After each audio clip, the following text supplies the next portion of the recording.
while I think about it, say thank you to the Taraloka tech team who, there has to be somebody on hand all through the sessions, the different sessions, just to make sure that everything's going okay.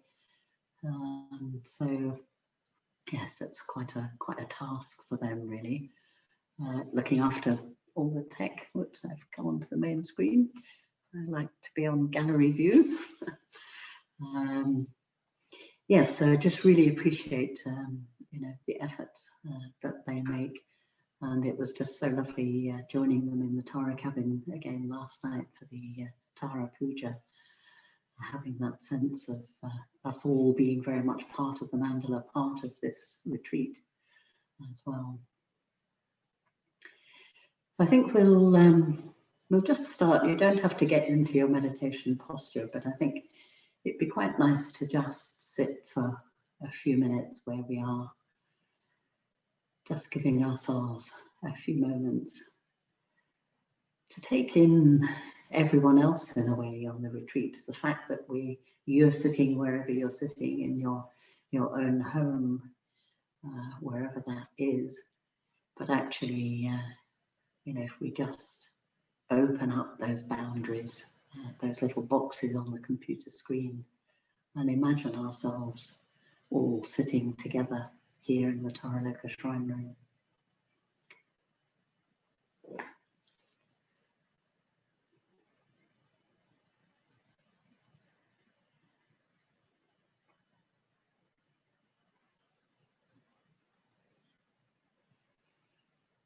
So just closing your eyes, turning your senses within.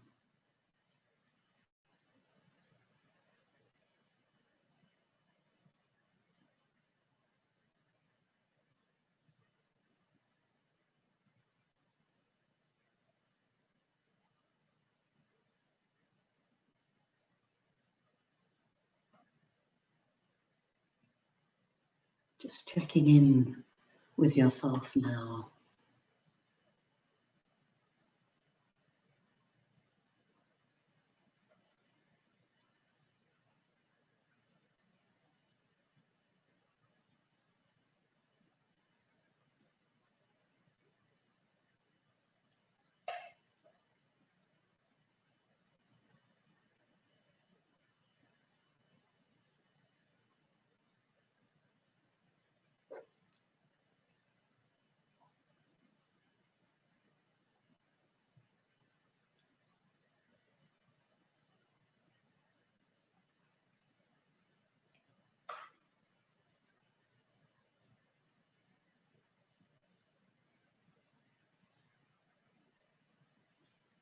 Just being with whatever's there in your experience, in your body, your heart and your mind.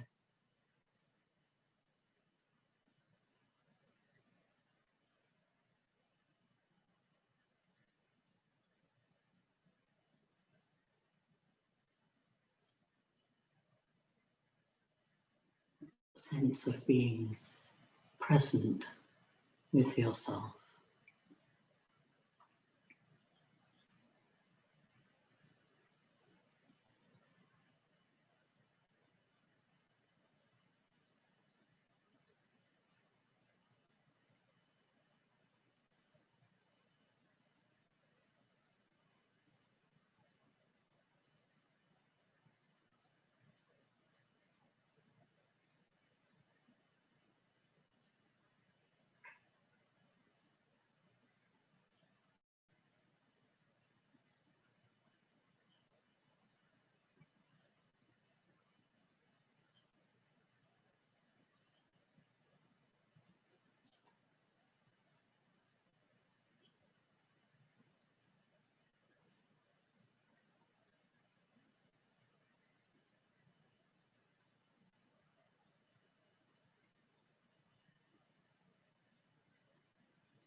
It may be that there are things happening in your world, in your home, in different ways that you've been having to attend to. You're just having a sense now of letting things be, just being here on the retreat.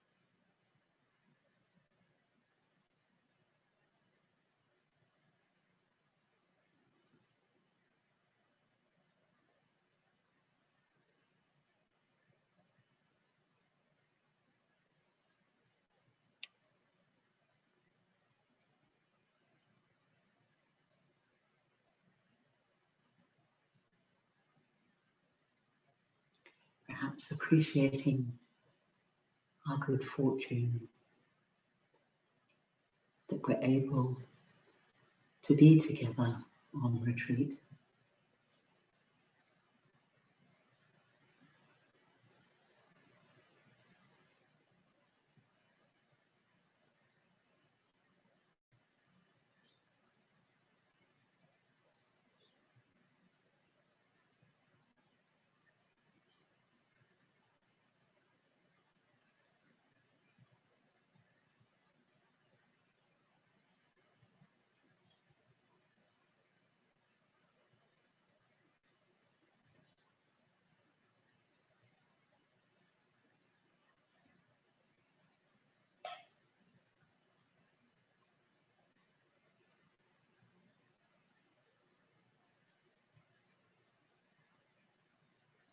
Just connecting with everyone here. There may be people you know that you've been on retreat with before, along with others who you're meeting for the first time.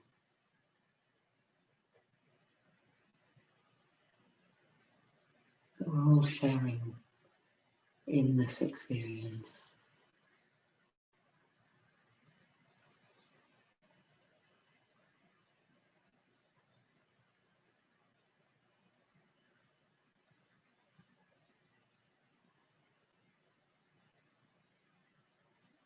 Sitting together in the mandala.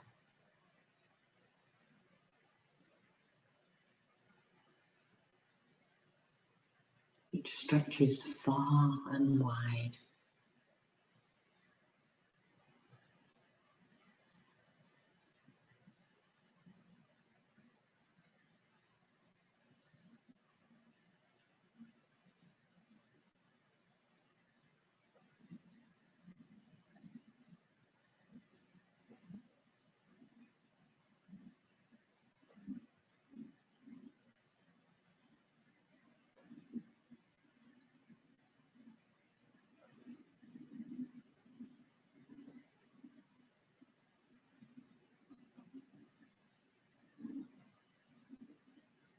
Mandala that's held and protected by the glorious ring of lotuses.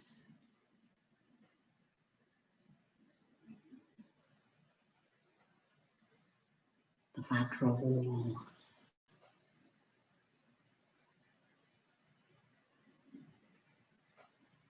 And the flames.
Yeah, I do find it interesting that even on Zoom, something happens when we sit together in that way. Certainly that's my experience, and I very much hope it's yours too.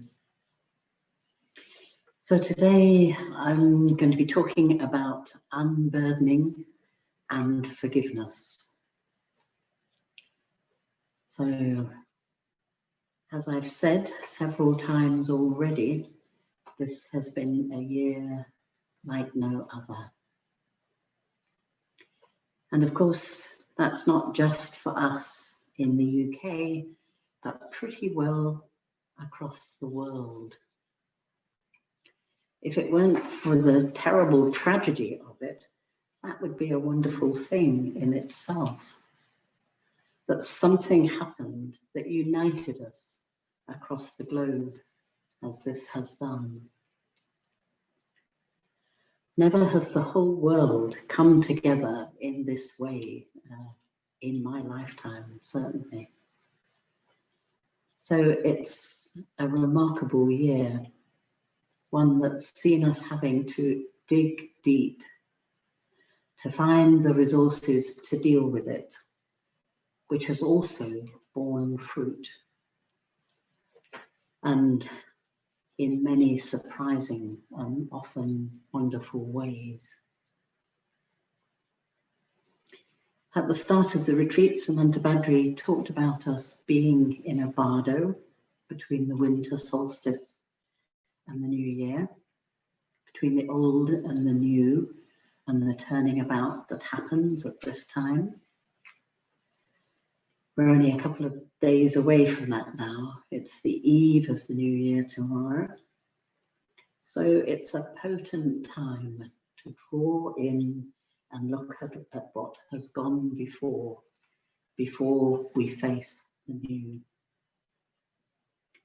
From a Buddhist perspective, there's great value in looking back, not in nostalgia or regret, but in order to learn, to see the conditioned nature of things and how it played out over the vast year.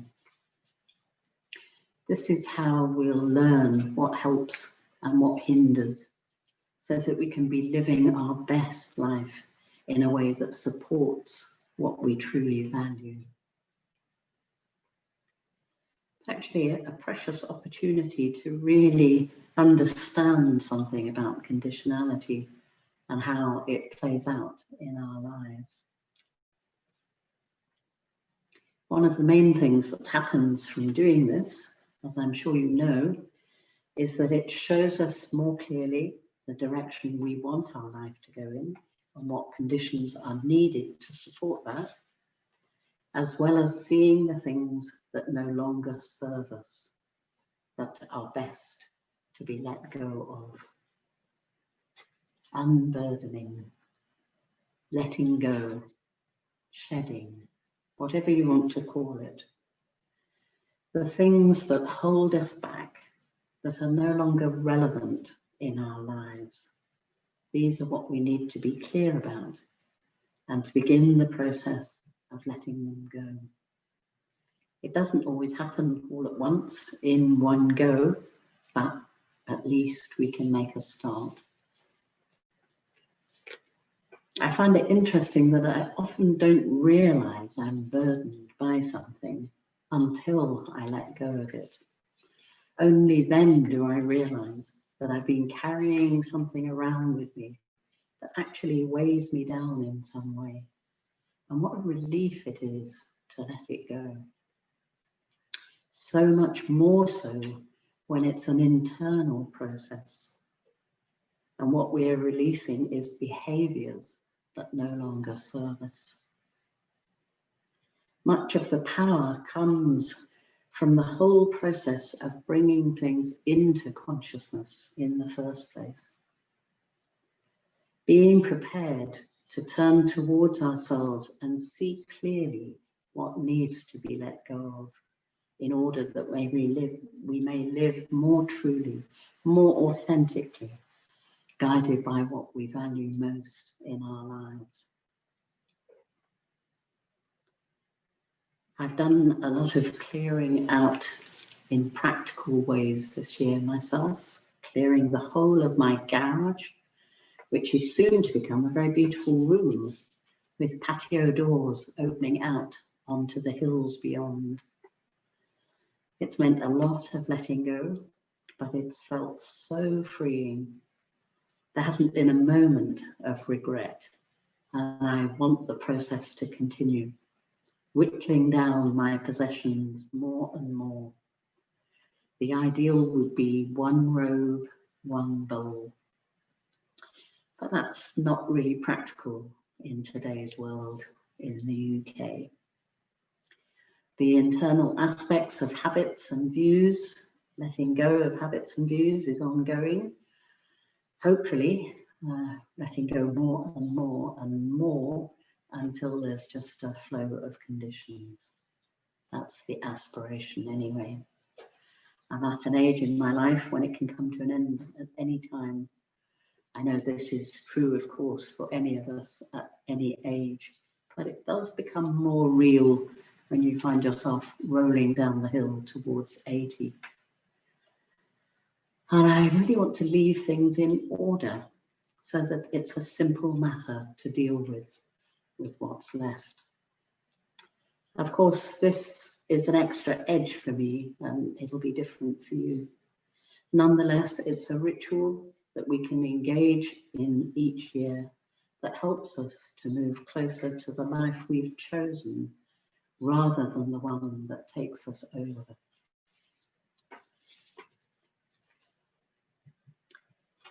It may be that during our reflections, we come across actions towards others or ourselves that need forgiveness. This might be something that we've done or something that has been done to us. Something that's holding us back. It may be even something that we didn't do, or something that someone or something that wasn't done for us.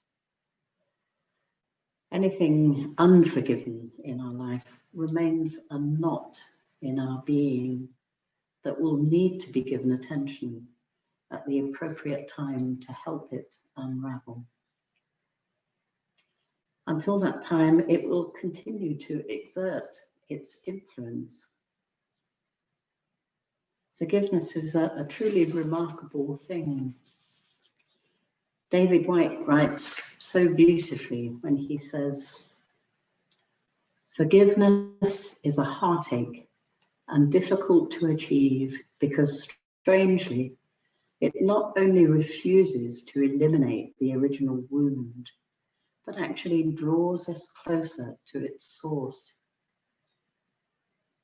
To approach forgiveness is to close in on the nature of the hurt itself, the only remedy being, as we approach its raw center, to reimagine our relationship to it.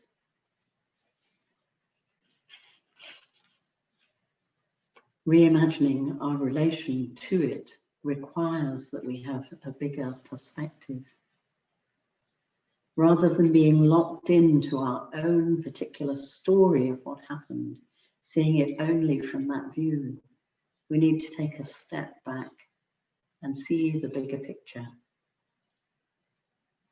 Doing this allows healing to take place as we start to see it from different angles.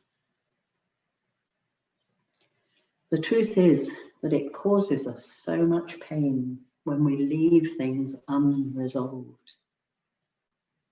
What we're doing is holding someone or a part of ourselves out of our heart. And this causes untold difficulty and suffering. We need to find the courage to re-enter that raw center, as David calls it, and find a way to untie these knots and loosen their hold on us. Let's be clear from the start, though, that forgiveness is not a condoning of someone's actions or words, or, of course, our own actions or words, nor is it a squashing of guilt or anything remotely like that. More, it's a way of dissolving obstructions that block your energy, block your progress, keep you in a state of holding rather than freeing you up, liberating that energy to flow freely.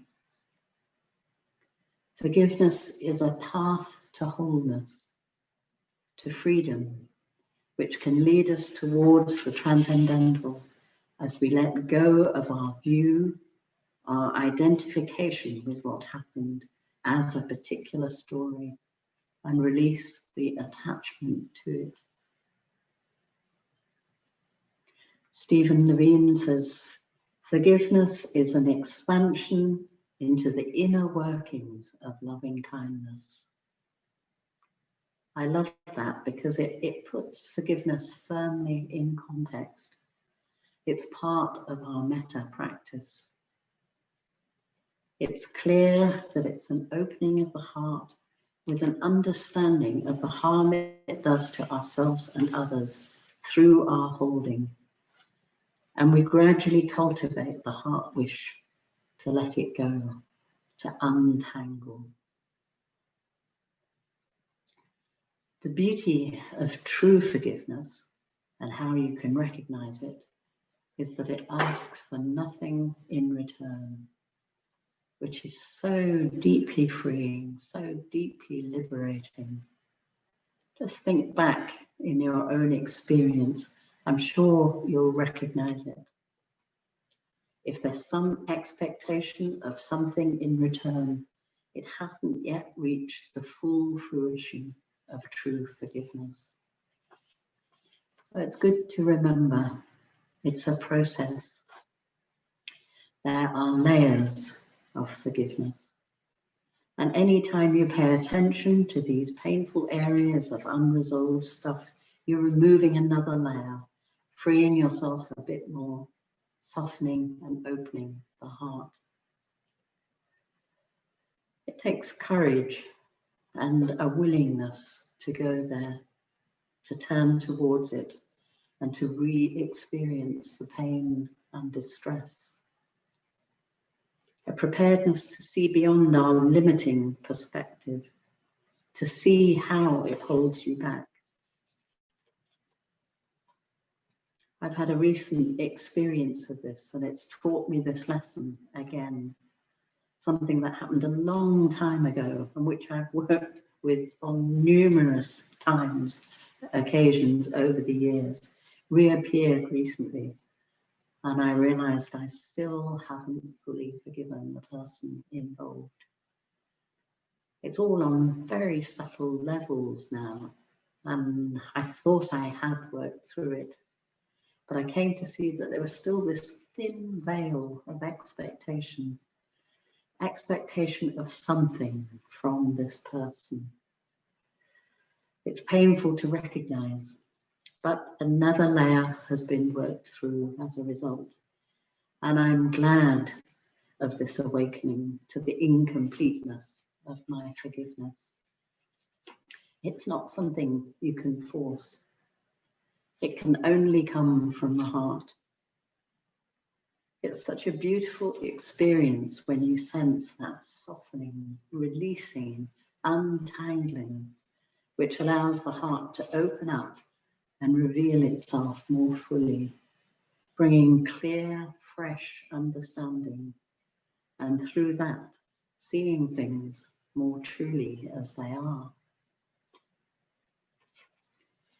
So we need to be gentle with ourselves, whilst at the same time going to our edge, that place where you feel a slight tension, pausing there for a bit, reflecting some more, cultivating that wish to let go more deeply, to resolve and loosen the bonds of whatever it is, and then seeing if we can go a bit further still.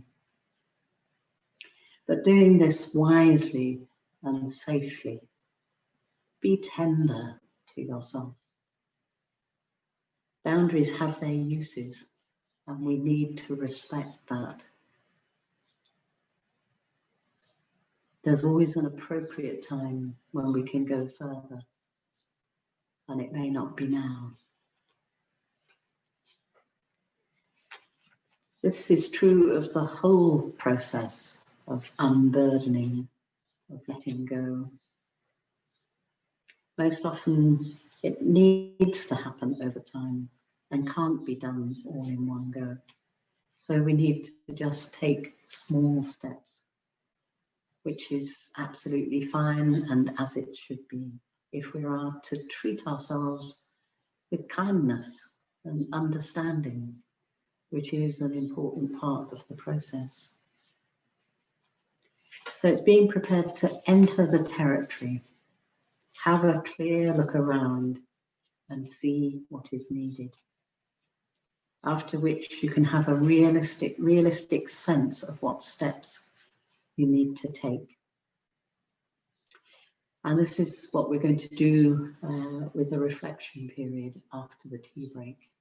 We'll have an opportunity to spend some time then just reflecting on our year, seeing clearly what we need to be looking at more closely. When we've completed the reflection period, we'll then have an opportunity to write anything down. So if there are things that you want to give more attention to, you may want to offer in the puja tonight. There'll be an opportunity to do that. So make sure you have a pen and paper when we come back after the tea break, in case you want to write anything down. And it would also be good, perhaps around your ritual space, around your shrine, if you can have a bowl, in fact, 2 bowls would be a good idea.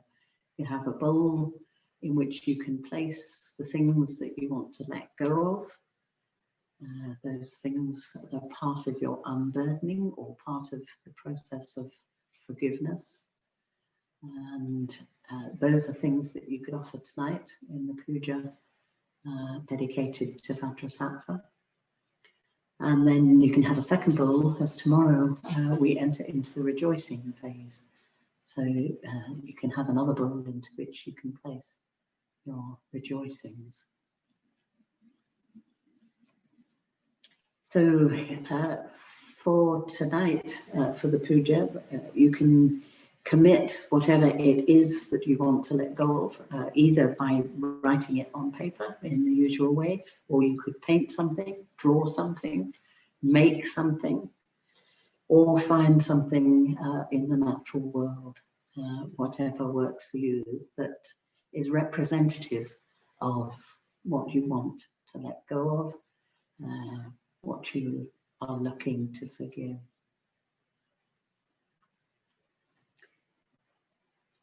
So it'll symbolize, yes, all that comes out of your reflections today.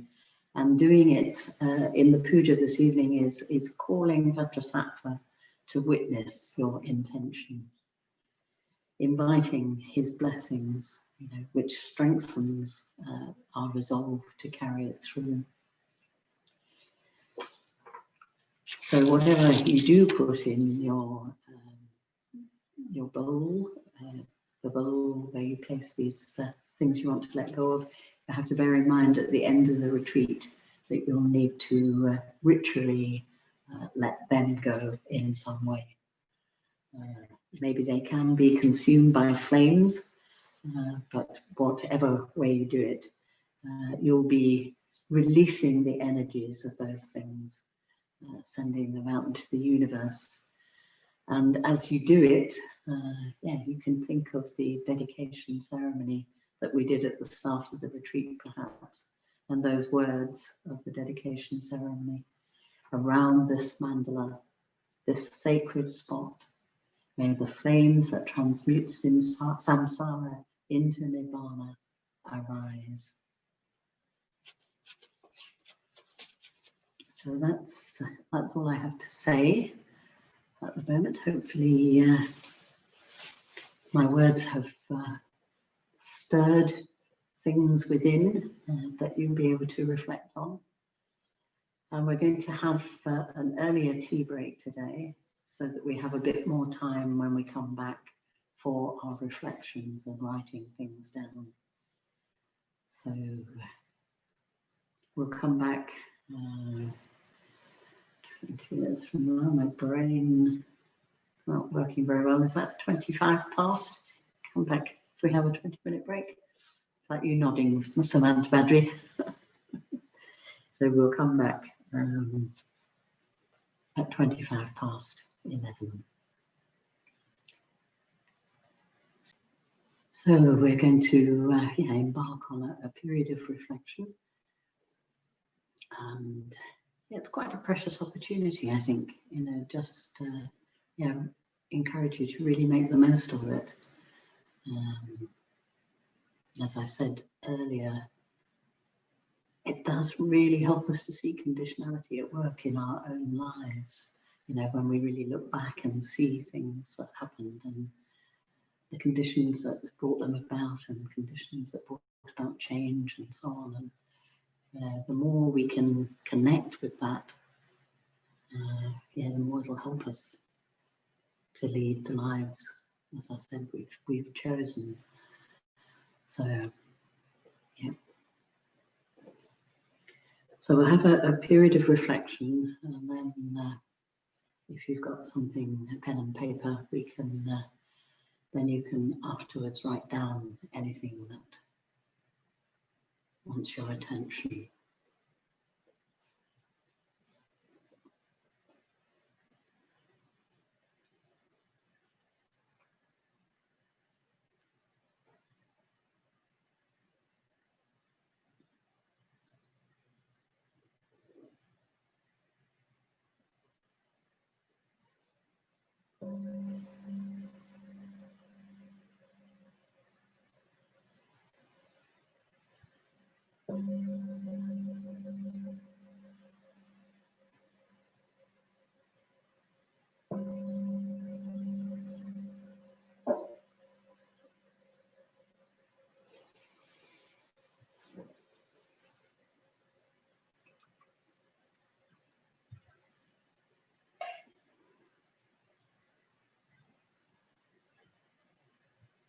So, welcoming yourself back to yourself.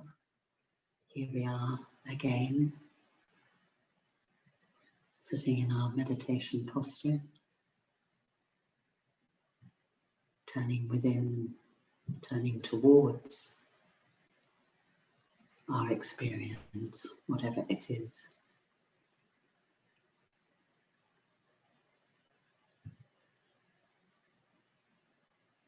We'll spend a little time just settling ourselves, connecting,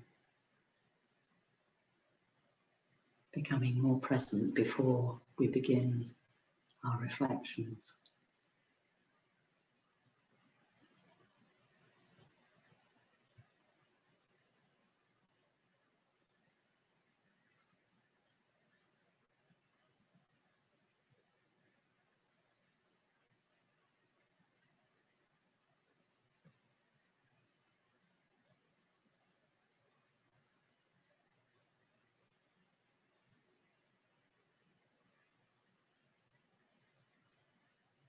So all we're doing in this moment is opening up to ourselves, to our experience as it is in this moment.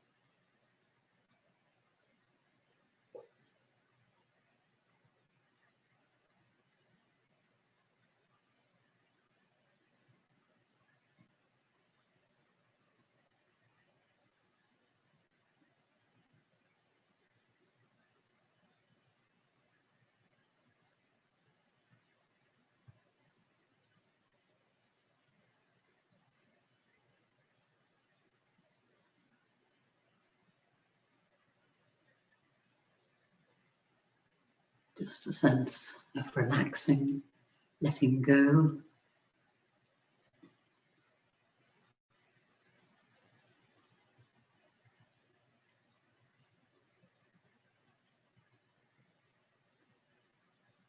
Appreciating this moment. Each moment is unique in itself.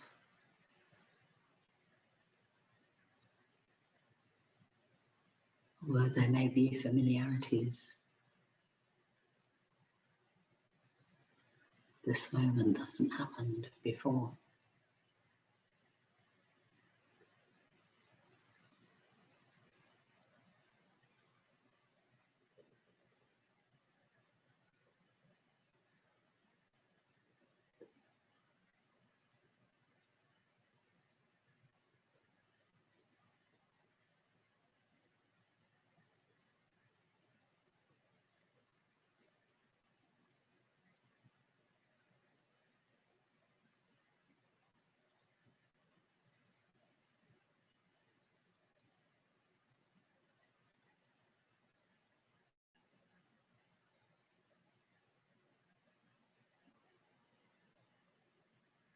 So, are you here,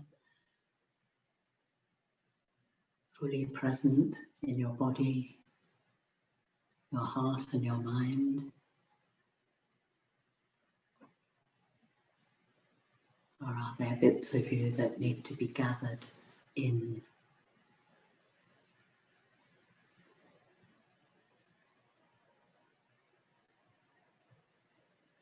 Just doing whatever you need to do to feel you're fully here.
When you feel fully connected with body, heart and mind, you can begin your reflection.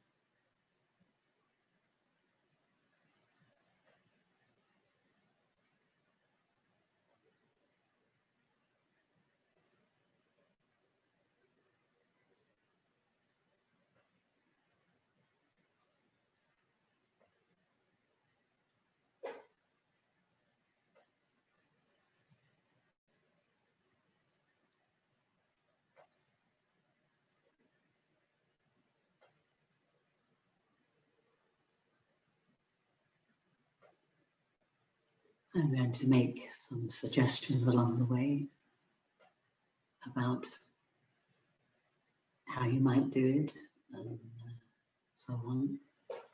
But feel free to go your own way if that's clear to you.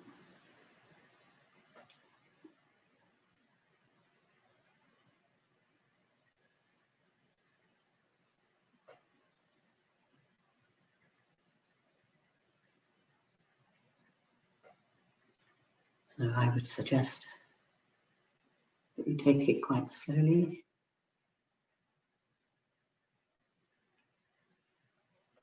That you start perhaps on this day last year, where you were, what you were doing,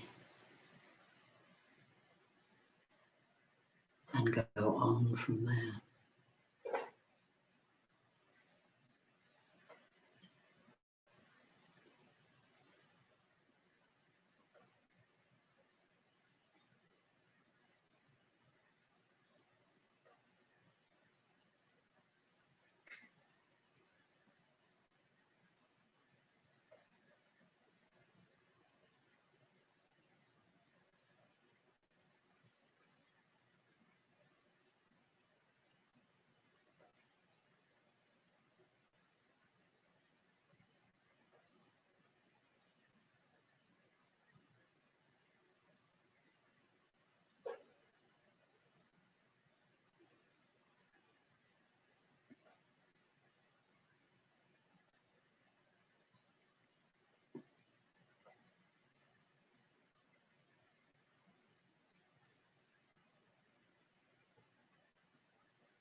We've got the time and space to look in detail,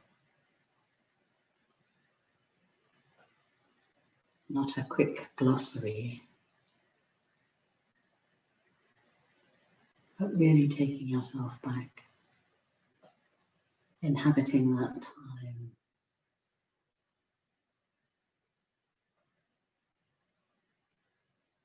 What was going on? How you were responding, reacting.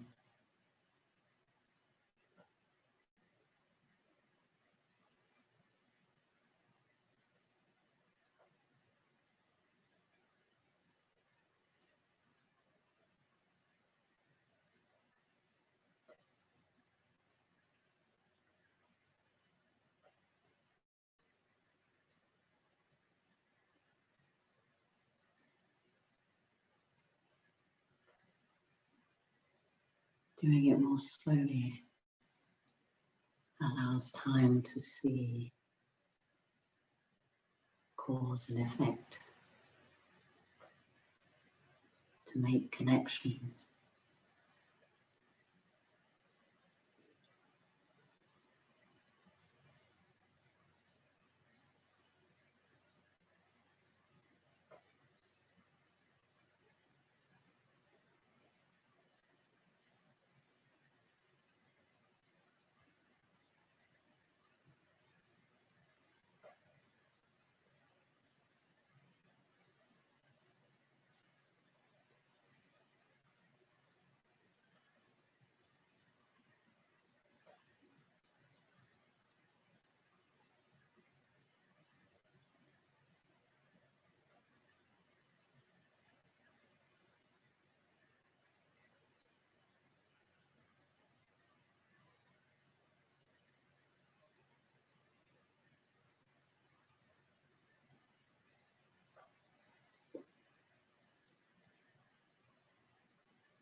Just maintaining your focus.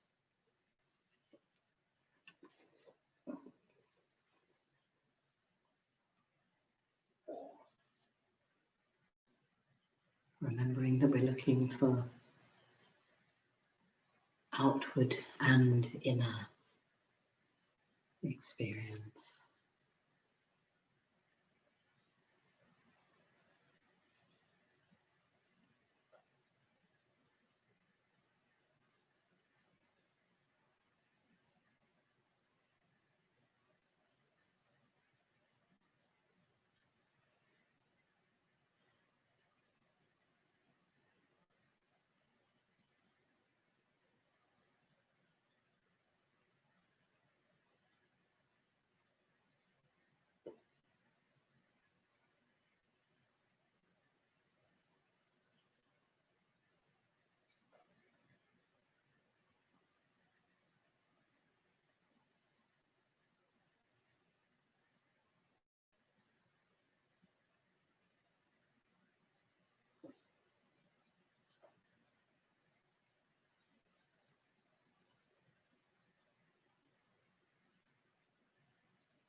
Just staying on track.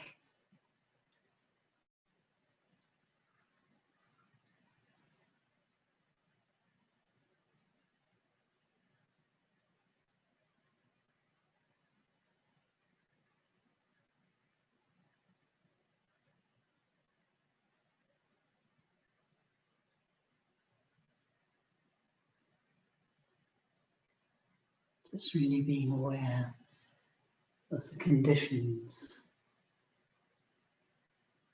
and what gave rise to what as a result of those conditions.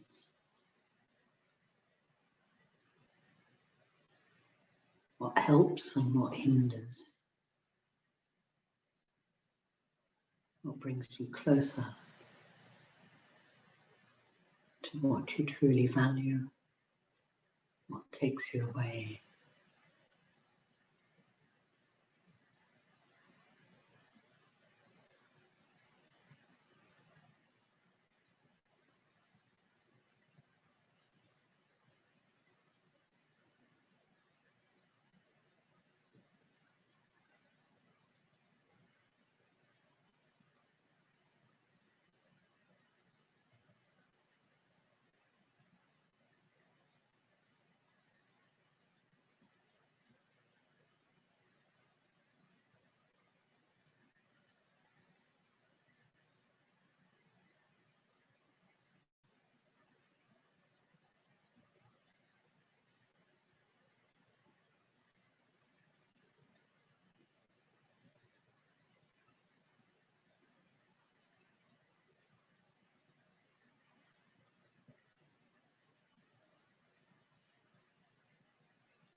Then,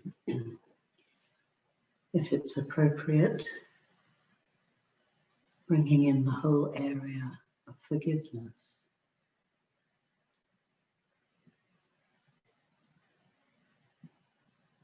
Looking at your year through that particular lens.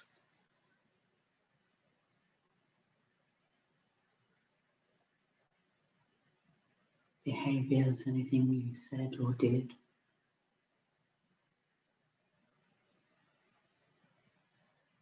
Or that others said to you or did to you. Or didn't do.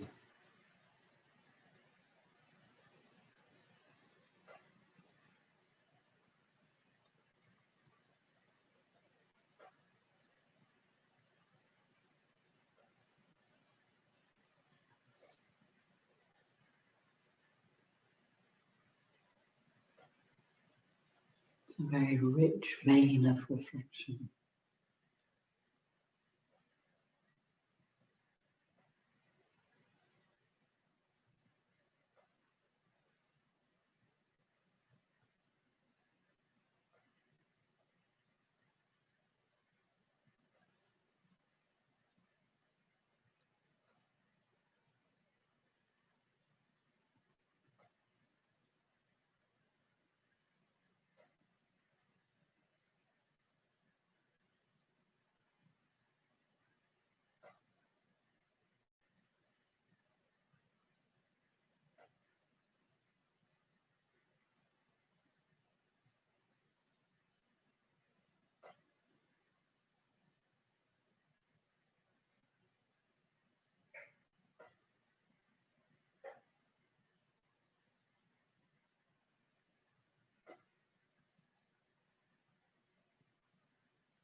takes courage to re-enter the territory.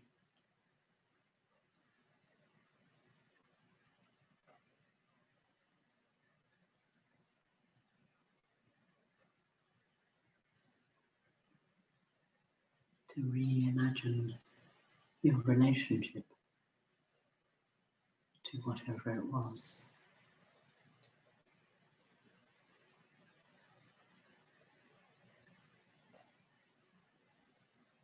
Whoever it was.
Perhaps recognizing the effect of leaving things unresolved in your life.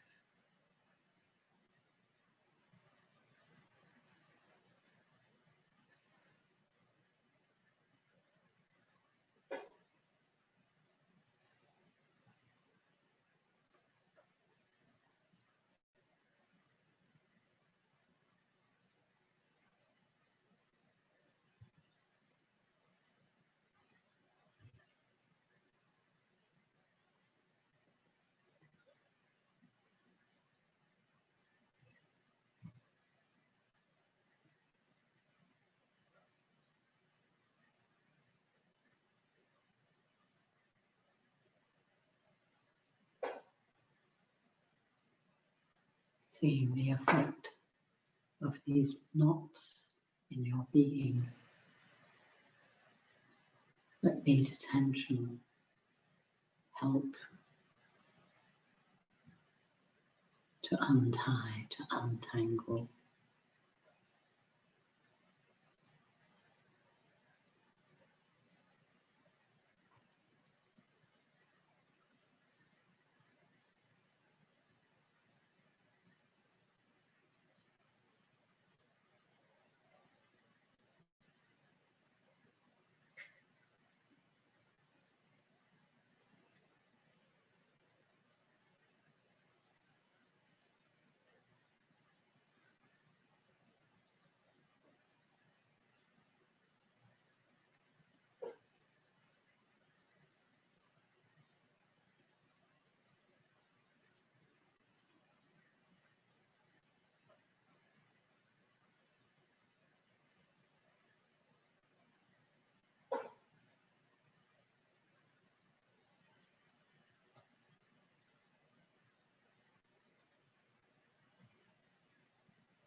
Letting turning towards the new year be the impetus you need.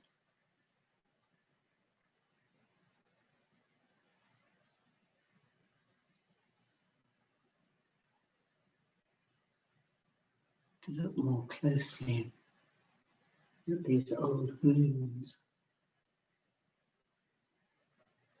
and what needs to happen to heal.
So starting to draw this reflection period to an end.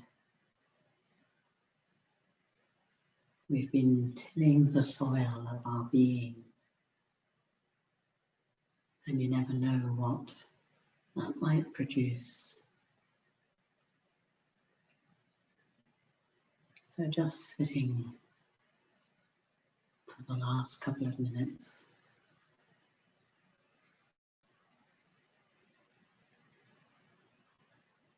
Just being with yourself and a sense of the year that's passed.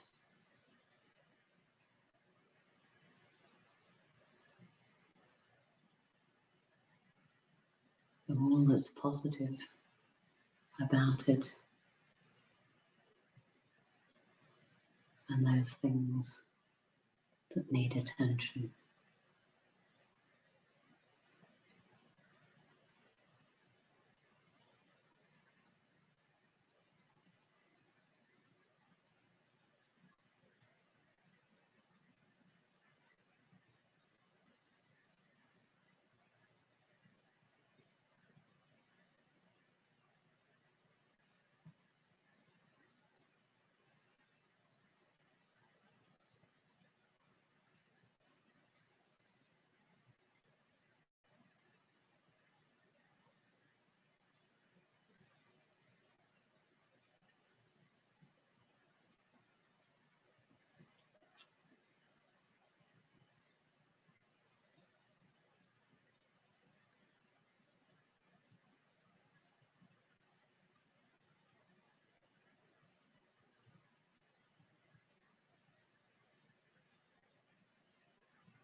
Okay,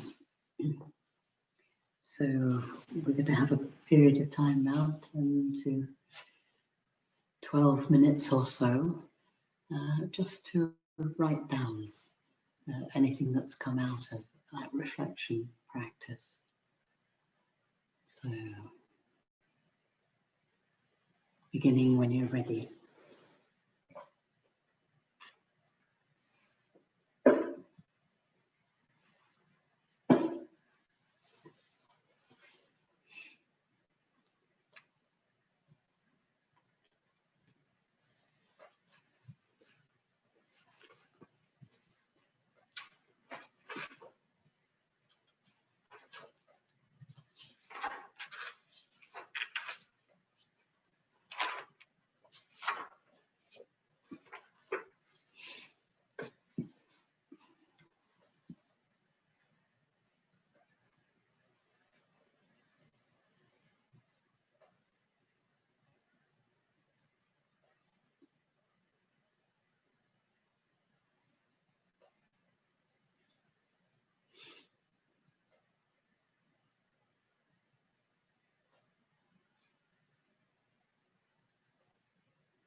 So maybe another couple of minutes.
So if you're ready, we can draw our writing to a close for now. If you've got more, obviously you can carry on over the rest of the day. But for now, we're going to end just with a period of just sitting. You can either do that just where you are or get in your meditation posture as you like. Just quite good to sit, just be with the experience of this morning.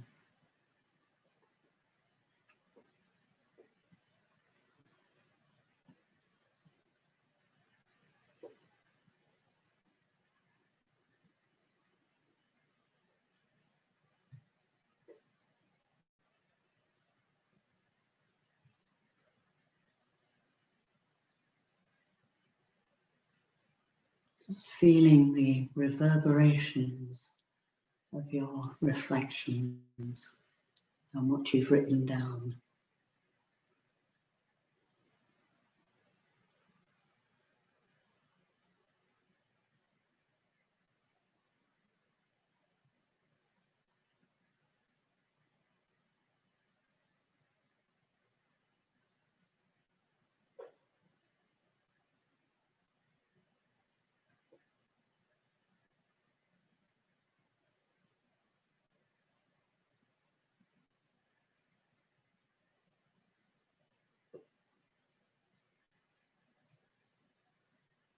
Just having that sense of just being with yourself and the flow of your experience.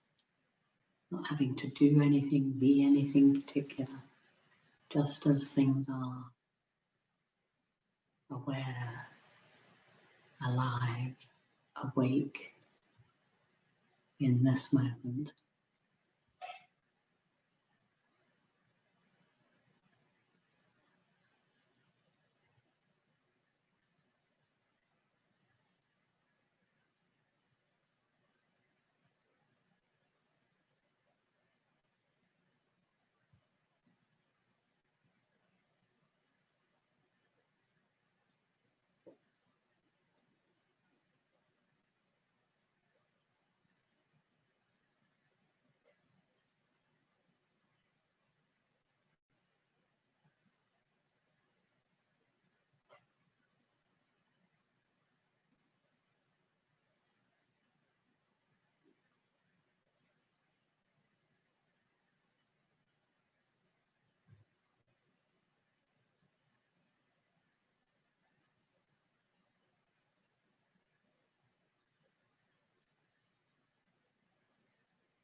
So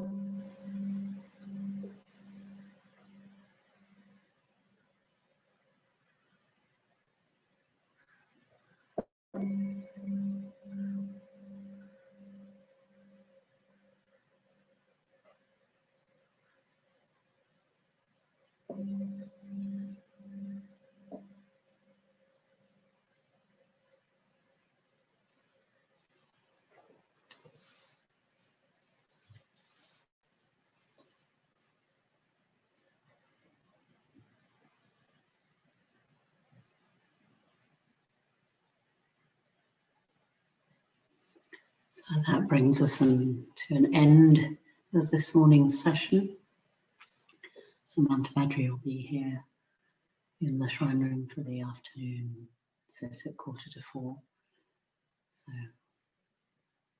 go well in the meantime, and yeah, just remembering the opportunity that being on retreat gives you to bring that into your ordinary life at home so much more. You know, Samantha talked at the beginning about the separations between, you know, just having that sense of it being a flow of life and it's all one. So bringing that same attention, that same mindfulness to whatever it is you're doing. So see you later.